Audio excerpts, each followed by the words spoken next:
Good evening. This is Colton Williams, and today I would like to talk a little bit about the importance of predator control. And what I mean by predator control is we're kind of limiting and maintaining the population of other wildlife within the habitat.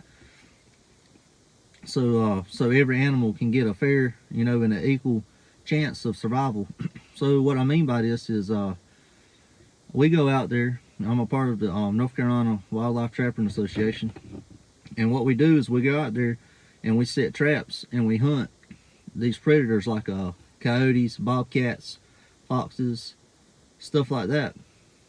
Because what these actually do, they feed and they prey on deer and rabbits and squirrels and quail and other wildlife. And we take pride, we hunt too, all these other animals. And so what happens is these predators are actually eradicating the other species, and they're dominating within the habitat. So you got to kind of find a balance. So what we'll go out there and set these traps, and we'll catch a coyote. So that sounds kind of inhumane.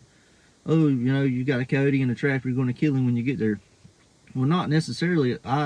I don't kill any of the coyotes I catch. I actually relocate them to a pen, and people train their deer dogs with them. So really, we're not killing them, but we're putting them in a place where they're not going to hurt a baby deer.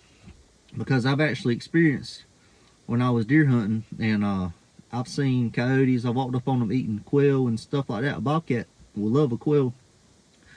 I was sitting there deer hunting one time, and a pack of coyotes come out and herded up on this little baby fawn deer and didn't have a prayer. She didn't stand a chance. They run her down and killed her right there in the field. There ain't nothing I can do. And that's just a time that I've seen. There ain't no telling how many times that happens when you're not looking. So actually, I was doing some research, and I come across this website called Predator Nation. And actually the leader of this group or this website, his name is Clint Locklear, and he's a wildlife biologist, and he takes a lot of pride in his work in making sure that these animals and these habitats are being well maintained, of course, so everything can get a fair chance of life. Because what would happen if we didn't, according to Mr. Locklear, and you can look this up at www.predatornation.com, if we didn't keep a maintain and check on these coyotes and these other predators, they would actually eradicate the species like they did with the quail. He has another a website, you can click on it and watch how the bobcats have destroyed the bobcats, and the raccoons and the possums have destroyed the quail population. According to PredatorNation.com, the quail species has dropped 87% in the last 20 years, and that's crazy. I remember my granddaddy, he'll tell stories about them going back out there in the day, and they could kill 10 or 12 on a problem quail. And I bet I've seen 3 in my life in the wild.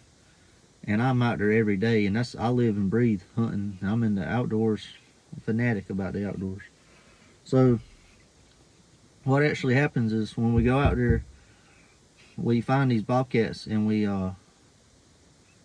catch them, and we actually kill the bobcats, because if not, they're going to overcome the population of these quail and these other groups. And I really like it, and I really enjoy it. So moving on from that, you can go look up at www.livescience.com. And this isn't a new technique.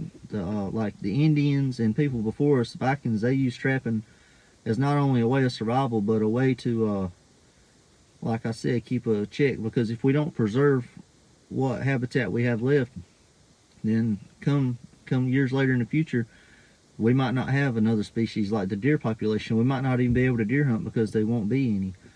Let's say 30 years ago, what if they'd have realized what was happening to the quail, and they'd have done more trapping and done more predator control on these predators, then maybe we would have quail today, and they wouldn't be almost in the endangered list. So it goes a long way, and it goes both ways. You have to keep a well balanced, maintained ecosystem in order to preserve wildlife within your surrounding area. And another website you can look up, wolfernation.com. Oh man, they do a good job in explaining how you can effectively and humanely keep a check on these predators. And that's what I do, and that's what I love. I actually called Clint Locklear on the phone. I've got his number. I could call him right now. He'd pick up. I go up there. They're located in Minnesota. I go up there all the time and visit with them and do these seminars and these classes and teach others how how important it is to preserve wildlife and how predator control is such a great asset, and we can use that and preserve this way of life for the generations to come. Because I know I want my youngins and my grandyoungins to be able to have the same experience I had running through the woods, going hunting with your granddaddy, hunting with your daddy, taking your girlfriend here and there, letting her kill a turkey or deer. It's something a lot of people don't get to experience. And that's why I take the time and spend money and devote my hours to the cause of preserving wildlife. And I've called Clint Locklear and we've talked, and he's come down and he showed me, not only told me, but he showed me what would happen. He showed me areas that don't have any predator control, and it's disastrous. It's disastrous, and I feel bad for these people. And we're also a part of these other groups, National Wildlife Turkey Federation, Ducks Unlimited. All these organizations are for the preservance of the wildlife community. So that's the importance of it. And like again, I can't stress enough. A lot of people give these hunters and these other people a hard time about killing animals and about being humane. Well, if you really love the deer and you love to see the deer, you'll let these people trap and you won't give them a hard time, because if they don't, then there won't be any more deer left for you to see. So thank you very kindly. I appreciate you for listening if you made it this far, and I hope you have a good day.